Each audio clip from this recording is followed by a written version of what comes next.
आप लोगों ने मेरे साथ सिंपल इंटरेस्ट तो डिस्कस कर लिया है. Now it's time to discuss compound interest. Hello everyone, myself Saloni Agarwal, welcoming you all at my YouTube channel. Compound interest जब हम लोग डिस्कस करते हैं तो बहुत इजी टॉपिक है, बहुत ज़्यादा चैलेंजिंग नहीं है. बस एक इम्पॉर्टेंट पॉइंट इसमें सबसे पहला ये है कि सिंपल इंटरेस्ट आपको पता होना चाहिए क्या होता है, और जो हम ऑलरेडी डिस्कस कर चुके हैं. याद रखिएगा, जब भी वर्ड इंटरेस्ट आता है तो उसका मतलब होता है कि आप जो दूसरे का पैसा यूज़ कर रहे हो उसके लिए जो आप एक्स्ट्रा मनी पे कर रहे हो, दैट इज़ द इंटरेस्ट. अब बात आती है कि जब आपने यूनिफॉर्मली कैलकुलेट करा कोई प्रिंसिपल के ऊपर इंटरेस्ट, तो आपने उसको सिंपल इंटरेस्ट बोला. तो फिर कंपाउंड इंटरेस्ट को कैसे समझें? कंपाउंड इंटरेस्ट को समझने के लिए सबसे पहली चीज़ आप लोगों को ये क्लियर होना चाहिए कि जो पैसे लैंड करता है उसको बोला जाता है लेंडर, ठीक है, और जो पैसे लेता है, ठीक है, जो पैसे लेता है उसको बोला जाता है बोरोवर. ठीक है, ये हमने बना दिया लेंडर, ये हमने बना दिया बोरोवर. अब देखिएगा ध्यान से, अगर let suppose a person A lends his money to person B at compound interest, then person A person B को बोल सकता है कि will fix a certain period of time. A B को बोल सकते हैं कि एक काम करते हैं, हम क्वार्टरली, हाफ ईयरली या फिर एनुअली एक टाइम डिसाइड कर लेते हैं, उसके बाद हम हमारे प्रीवियस अकाउंट को क्या कर लेंगे, सेटल कर लेंगे. लेट सपोज ए ने बी को बोला कि हम हमारा जो टाइम डिसाइड करते हैं वो हम हाफ ईयरली ले लेते हैं. क्या बोला? हम इसको हाफ ईयरली ले लेते हैं. तो अगर लेट सपोज ए ने बी को पैसा कुछ 3 सालों के लिए दिया है, ठीक है, कितने सालों के लिए दिया है? 3 सालों के लिए दिया है. तो जो प्रिंसिपल है वो हर हाफ ईयर के बाद, हर आधे साल के बाद रिवाइज हो जाएगा. कहने का मतलब ये है कि फर्स्ट हाफ ईयर के लिए जो भी इसने जो भी अमाउंट बी को दिया था वो तो प्रिंसिपल रह गई. लेट सपोज ₹10,000 दिए थे तो वो क्या रहेगा? प्रिंसिपल. ठीक है, टाइम आप लोग अगर आधे साल के लिए कैलकुलेट कर रहे हैं तो अगर आप सिंपल इंटरेस्ट से कैलकुलेट करेंगे तो आप क्या ले लेंगे? हाफ ईयर ले लेंगे. ठीक है, at the same time rate percent मान लो कि 10% पर एनम पे दिया है, तो आप क्या करेंगे? अब यहाँ से सिंपल इंटरेस्ट कैलकुलेट करके, सिंपल इंटरेस्ट कैलकुलेट करने के बाद अमाउंट निकाल देंगे. अब जब आप अमाउंट निकालेंगे तो ध्यान रखिएगा, आधे साल बाद के लिए जो नेक्स्ट हाफ ईयर होगा उसमें फर्स्ट साल का अमाउंट दूसरे साल के लिए प्रिंसिपल बन जाएगा. बस यही प्रोसेस चलती रहेगी. फिर जब 1 साल के बाद कुछ अमाउंट आएगा तो वो अगले आधे साल के लिए क्या बन जाएगा? प्रिंसिपल. तो कंपाउंड इंटरेस्ट में यूनिफॉर्मली हम कैलकुलेट नहीं करते हैं, हम इसमें एक टाइम डिसाइड कर लेते हैं, उसके बाद हमारा प्रिंसिपल क्या है? चेंज होता जाता है. हम इसको एक एग्जाम्पल से कंसिडर करते हैं तो आप लोगों को बहुत अच्छे से समझ में आएगा. देखिएगा, एक काम करते हैं कि हम मान लेते हैं हमारे पास कुछ रुपीस हैं 10,000. चलो ठीक है, और अगर 10,000 नहीं मानना तो एक काम करो, 1,000 रुपये ले लो. तो आप लोगों को क्या होगा कि कैलकुलेशन इजी हो जाएगी, है ना, एग्जाम्पल समझने के लिए. मैंने बोला ये पैसे मैं 3 सालों के लिए कंपाउंड इंटरेस्ट पे दे रही हूँ, करेक्ट. और मैंने बोला कि मैं कितने रेट परसेंट पे दे रही हूँ? 10% पर एनम के रेट से मैं इन पैसों को दे रही हूँ. अब अगर कोई बोलता कि इस पे सिंपल इंटरेस्ट कैलकुलेट करके बता दो, तो आप क्या करते हैं? आप सिंपली सिंपल इंटरेस्ट 3 सालों का कैसे निकालते हैं? P into R into T upon में 100. सारी वैल्यू में सब्सटीट्यूट करूंगी तो ये हो जाएगा 1,000. कितने सालों के लिए दे रहे हो? 3 सालों के लिए दे रहे हो, 10% पे दे रहे हो. ठीक है, तो देखना अब सिंपल इंटरेस्ट कितना निकल के आया यहाँ से? 300 रुपये. ठीक है, तो 3 साल बाद जब अमाउंट सिंपल इंटरेस्ट पर लौटाया जाएगा तो वो हो जाएगा प्रिंसिपल प्लस SI. वो कितना आ जाएगा? 1,000 प्लस 300. 1,000 प्लस 300 मतलब कितना आ गया? 1,300. ये काहे की बात थी? जब आपने सिंपल इंटरेस्ट पे कैलकुलेट करा था. काहे पे कैलकुलेट करा? जब आपने सिंपल इंटरेस्ट पे कैलकुलेट करा है. अब देखिएगा ध्यान से, कितना इंटरेस्टिंग है. अब एक काम करते हैं कि इसको कंपाउंड इंटरेस्ट पे समझते हैं. तो कंपाउंड इंटरेस्ट पे समझने के लिए पहले तो आपको ये डिसाइड करना पड़ेगा कि आपने टाइम फ्रेम क्या डिसाइड करा है, हाफ ईयरली लिया है, क्वार्टरली लिया है या फिर आपने ईयरली लिया है. तो हम एक काम करते हैं, जो मनी लेंडर था उसने बोला कि हम हर 1 साल के बाद हमारे प्रीवियस अकाउंट को सेटल करेंगे. तो हमने यहाँ पे क्या ले लिया, ईयरली ले लिया। तो ठीक है, हम एक काम करते हैं, फॉर दी फर्स्ट ईयर हम निकालते हैं कि उसको कितना इंटरेस्ट देना होगा। तो अब जब आप फर्स्ट ईयर के लिए निकाल रहे हो तो यूनिफॉर्मली है। तो अब देखना, फर्स्ट ईयर के लिए सिंपल इंटरेस्ट जब आप कैलकुलेट करोगे तो कितना हो जाएगा, 1000 इंटू कितने परसेंट पे दिया आपने, 10, लेकिन आप पहले साल के लिए निकाल रहे हो, ठीक है। तो अब इसको हम कर देंगे डिवाइड बाय 100। तो देखो ये कितने रुपए आया, ये 0 से 0 गया, ये 0 से 0 गया, कितना आया सिंपल इंटरेस्ट, 100 रुपये आया। अब देखिएगा अमाउंट क्या हुआ, 1000 प्लस 100 कितना आया, 1100। ये कब, जब मैंने सिंपल इंटरेस्ट पे कैलकुलेट करा। अब कंपाउंड इंटरेस्ट में क्या होगा कि जो अमाउंट निकला है फर्स्ट ईयर के लिए, it will become the principal for second year, ठीक है। देखो मैं डायरेक्ट फॉर्मूला आपको नहीं बता रही हूँ, पहले मैं आपको कॉन्सेप्ट समझाना चाह रही हूँ। अब ये जो अमाउंट निकल के आया 1100, ये सेकेंड साल के लिए क्या बन जाएगा, प्रिंसिपल बन जाएगा। तो अब देखो वापस हम सिस्टमेटिक तरीके से करते हैं इसको। सेकेंड ईयर के लिए मेरे पास प्रिंसिपल क्या आ गया, 1100, 3 सालों के लिए पैसा दिया है कंपाउंड इंटरेस्ट पे, और हर एक साल में प्रीवियस अकाउंट को सेटल करा जाता है।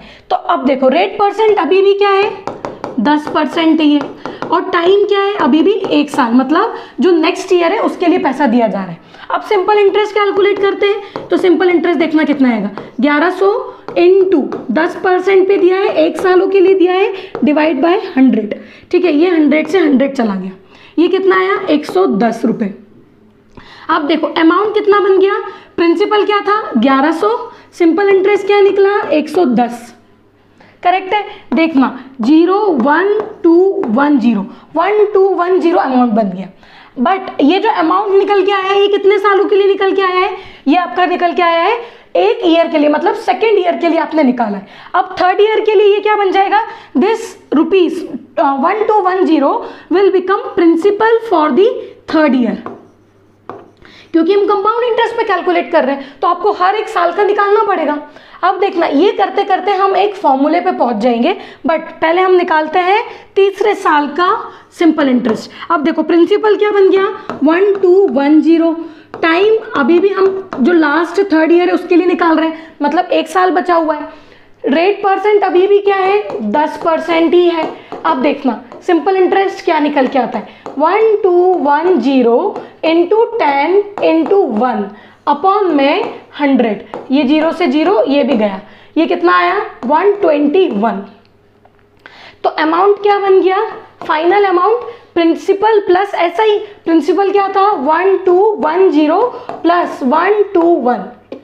देखना ध्यान से, अब देखिएगा, हाँ इसको कैलकुलेट करते हैं 1331, ये क्या निकल के आया अमाउंट, ये अमाउंट जो निकल के आया ये काय पे निकल के आया है, कंपाउंड इंटरेस्ट पे।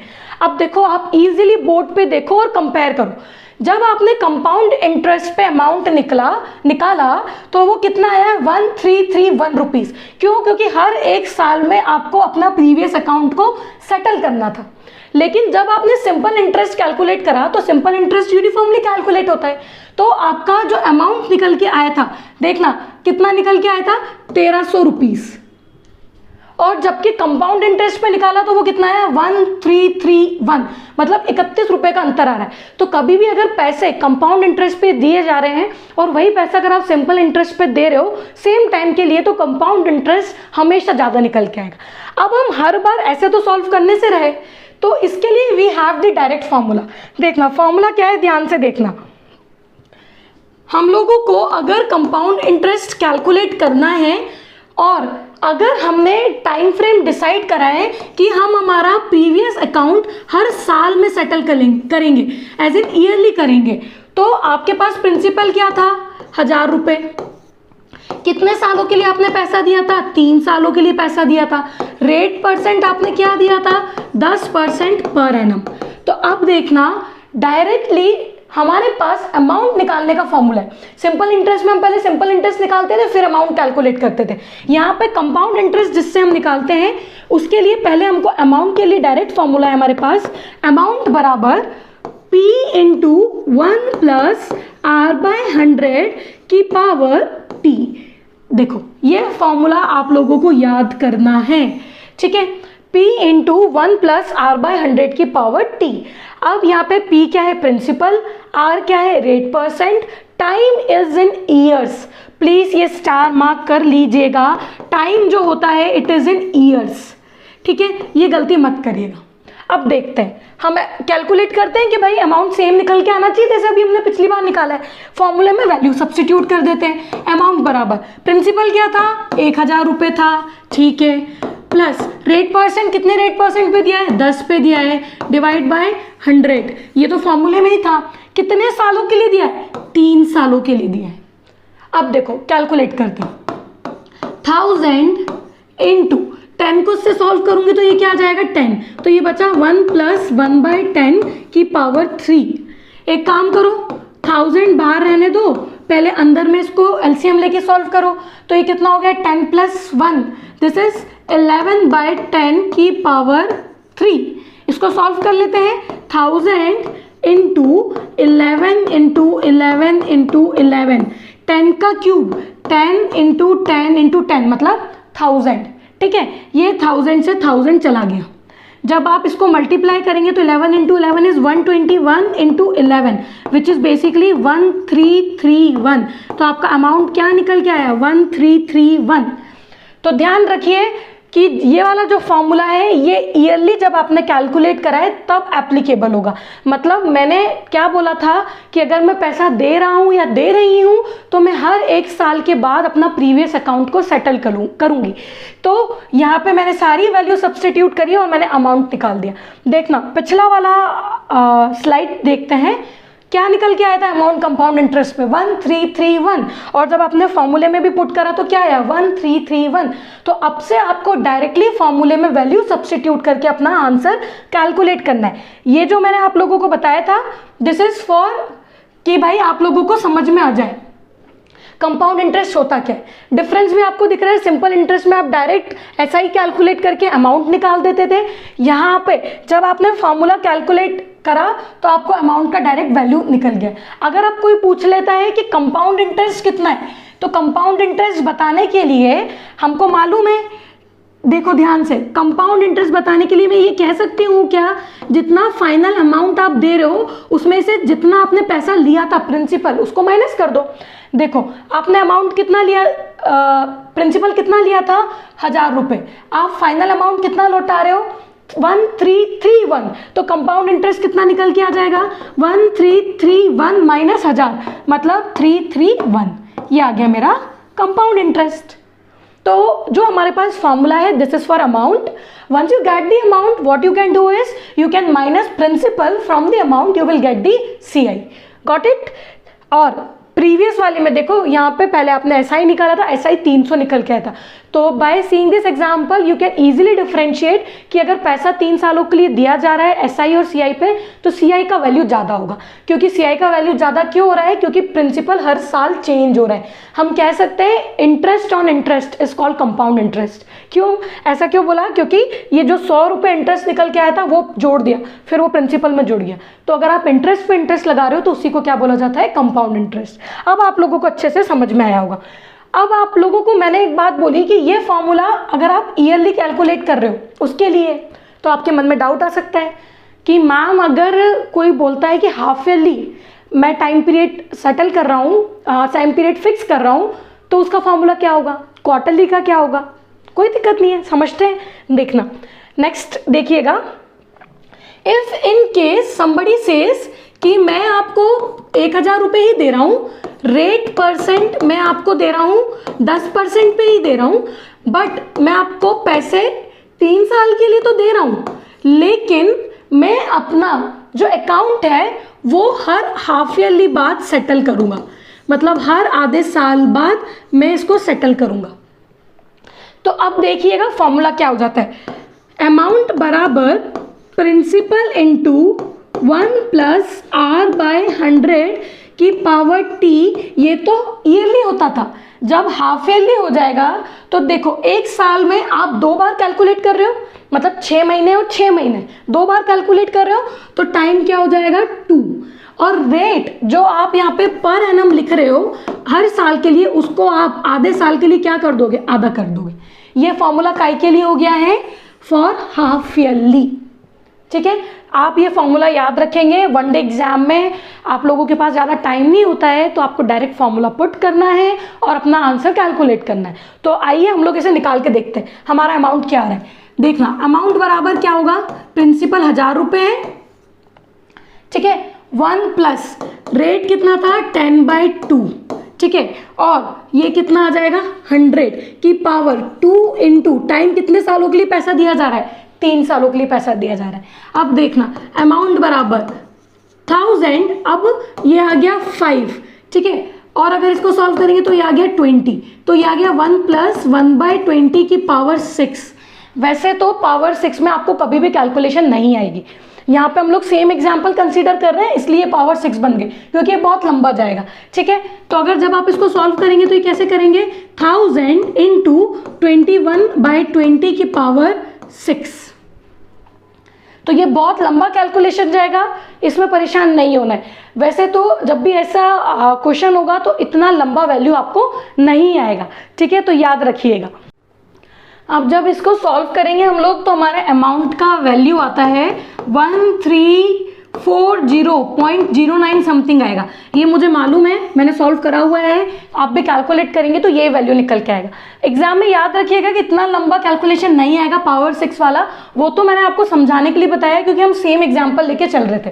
ठीक है, तो जब हाफ ईयरली होगा तो ध्यान रखिएगा रेट को आधा कर देंगे, टाइम को डबल कर देंगे। अब सेम डाउट आगे आ सकता है कि मैम अगर टाइम लेट सपोज आप हाफ ईयरली की जगह क्वार्टरली ले रहे हो तो क्वार्टरली के केस में क्या होगा, तो क्वार्टरली के केस में याद रखिएगा जो अमाउंट का फॉर्मूला बनता है वो बनता है P इंटू 1 प्लस R की बाय 4 डिवाइडेड बाय 100 की पावर 4t। अब मुझे एक बात बताओ, बाय 4 और 4t क्यों करा, क्योंकि देखो क्वार्टरली मतलब क्या होता है, सबसे पहले तो ये समझो, क्वार्टरली मतलब अगर आप बात कर रहे हो क्वार्टरली की तो 1 ईयर बराबर कितने मंथ्स है, 12 मंथ्स है।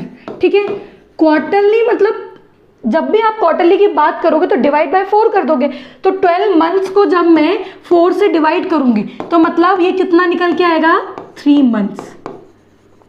तो हर 3 महीने बाद प्रीवियस जो आपने पैसा दिया है उसको सेटल करा जा रहा है, प्रीवियस अकाउंट को सेटल करा जा रहा है। तो साल में 3 महीने बाद सेटल करा जा रहा है। अब 3 महीने बाद सेटल कर रहा है मतलब हम बोल सकते हैं एक साल में 4 बार कर रहा है। क्यों, 3 महीने, 3 महीने, फिर 3 महीने और फिर 3 महीने, तो 4 बार हो रहा है। और जो रेट परसेंट दिया होता है वो पर एनम दिया होता है, तो पहले तो उसको 4 से डिवाइड कर दो, और साल में 4 बार है तो टाइम को 4 टाइम्स मल्टीप्लाई कर दो। इसलिए ये फॉर्मूला चेंज हो जाता है। और ये फॉर्मूला किसके लिए है, जब अकाउंट को क्वार्टरली सेटल करा जा रहा है, तो अब इसमें वैल्यू कुछ अलग आएगा। अब अगर आपको इसका भी एग्जाम्पल चाहिए तो हम एक एग्जाम्पल ले सकते हैं कि लेट्स सपोज प्रिंसिपल कुछ दिया है हमारे पास 1000 रुपये, ठीक है, और आपका रेट परसेंट हम मान लेते हैं कुछ 20% पर एनम दिया हुआ है। चेंज करते हैं इस बार थोड़ा सा वैल्यू। आपने जो पैसा दिया हुआ है वो दिया हुआ है 1 ईयर के लिए, करेक्ट। अब बोला है कि भाई CI बता दो, तो CI बताने के लिए एक काम करते हैं, पहले तो अमाउंट निकालते हैं, और कंपाउंड इंटरेस्ट जो है उसको कैलकुलेट कर रहे हो आप लोग क्वार्टरली, ठीक है। तो अमाउंट निकालते हैं। अमाउंट कैसे निकालेंगे, principal 1 plus R/4 divide by 100 की पावर 4 टाइम्स t, ठीक है। वैल्यू सब्स्टिट्यूट कर देते हैं। प्रिंसिपल क्या लिया था, इस बार भी 1000 रुपये लिए हैं हमने, ठीक है। 1 प्लस रेट परसेंट क्या है 20/4 अपॉन में 100, टाइम क्या था 1 साल, तो 4 इंटू 1। सॉल्व कर देते हैं, क्या परेशानी है। अब देखो अमाउंट कितना आ जाएगा 1000 इंटू, इसको सॉल्व कर रही हूँ तो 1 प्लस 20/4 मतलब 5/100 की पावर 4। इसको सॉल्व करते हैं तो ये आ जाएगा 1000 इंटू 1 प्लस 1/20 की पावर 4। अब देखिएगा 1000 इंटू, वापस इसको सॉल्व करेंगे तो ये आ जाएगा 21/20 की पावर 4, करेक्ट है। इसको आप कैलकुलेट करिए, थोड़ा सा मैं एलैबोरेट कर देती हूँ। 21 का स्क्वायर इंटू 21 का स्क्वायर बोल सकते हैं, मतलब 441 इंटू 441 बोल सकते हैं, डिवाइडेड बाय 2 की पावर 4 एज इन 20 इंटू 20 कितने बार है, 4 बार है। तो 20 इंटू, ध्यान से देखिएगा, 20 इंटू 20 इंटू 20, करेक्ट है। अब ये 3 जीरो तो आप कैंसिल कर सकते हो डायरेक्टली, तो ये कितना बचा है, 441 इंटू 441 डिवाइडेड बाय 2 की पावर 4, मतलब कितना होता है, 16 होता है। 16 और 1 10 बच गया है। अब हम इसको कैलकुलेट कर सकते हैं आराम से। अब हम जब इसको सॉल्व करते हैं तो ये अप्रॉक्सीमेटली वैल्यू निकल के आएगा 1215.50। ठीक है, आप लोग कैलकुलेट कर लीजिएगा, यही वैल्यू निकल के आएगा। तो ये क्या निकल के आया है, अमाउंट निकल के आया है। बट पूछा क्या था आपसे, उसने पूछा CI था, तो CI निकालने के लिए क्या कर देंगे, जो अमाउंट निकल के आया है उसमें से प्रिंसिपल माइनस कर देंगे। तो 1215.50 में से, यहाँ लिख रही हूँ मैं ताकि आप लोगों को अच्छे से दिख जाएगा, क्या माइनस कर देंगे, 1000 रुपये माइनस कर देंगे। तो ये कितना निकल के आएगा, 215.50। ये आपका क्या आया है, CI आया है, करेक्ट है। तो ध्यान रखिए कि जब भी आप कंपाउंड इंटरेस्ट कैलकुलेट कर रहे हैं तो पहले आपको अमाउंट निकालना पड़ता है, अमाउंट निकालने के बाद आप अमाउंट में से प्रिंसिपल माइनस करके CI कैलकुलेट करते हैं। तो एक बार मैं यहाँ पे कंक्लूड करके आपको बता रही हूँ, जो हमने 3 फॉर्मूले देखे हैं, प्लीज कंफ्यूज मत होइएगा। This formula is for yearly, जब कंपाउंड इंटरेस्ट ईयरली कैलकुलेट करा जा रहा है। अगर compound interest half yearly calculate करा जा रहा है तो रेट हो जाएगा आधा, टाइम हो जाएगा डबल। और अगर कंपाउंड इंटरेस्ट क्वार्टरली कैलकुलेट करा जा रहा है तो हमारे पास फॉर्मूला क्या है, ये है, रेट हो जाएगा 1/4 और टाइम हो जाएगा 4 टाइम्स। क्यों ऐसा होगा, मैंने आपको यहाँ पे समझाया हुआ है। अब देखिए, ये तो हो गया आपका जब आपने ईयरली, हाफ ईयरली और क्वार्टरली कैलकुलेट कर लिया है। बट अगर लेट सपोज आपको कोई प्रिंसिपल दिया हो, वापस 1000 रुपये लेते हैं, लेकिन टाइम इस बार फ्रैक्शन में दिया हो। लेट सपोज टाइम ऐसा दे दिया 3/2/5 ईयर्स। जब टाइम फ्रैक्शन में हो और रेट परसेंट कुछ भी दिया हो, लेट सपोज 10% पर एनम दिया है, तो इस केस में जब अमाउंट कैलकुलेट करा जाता है, ध्यान से देखिएगा, जब अमाउंट कैलकुलेट करेंगे तो फॉर्मूले में चेंजेस आएंगे। क्या चेंजेस आएंगे, प्रिंसिपल इंटू 1 प्लस R/100 की पावर 3।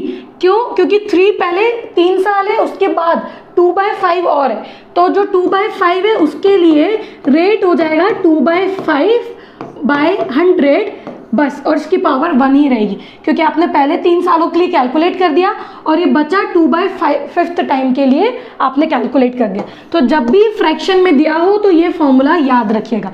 लेट सपोज अगर फ्रैक्शन को चेंज कर देता, कुछ और बोल देता, 3/4 बोल देता, मान लो ये बोल देता, तो हम क्या करते हैं, इस फॉर्मूले में यहाँ 3 की जगह क्या रख देते, 4 रख देते, और यहाँ 2/5 की जगह क्या रख देते, 3/4 रख देते। तो इसके अकॉर्डिंग आप वैल्यू सब्स्टिट्यूट कर सकते हैं।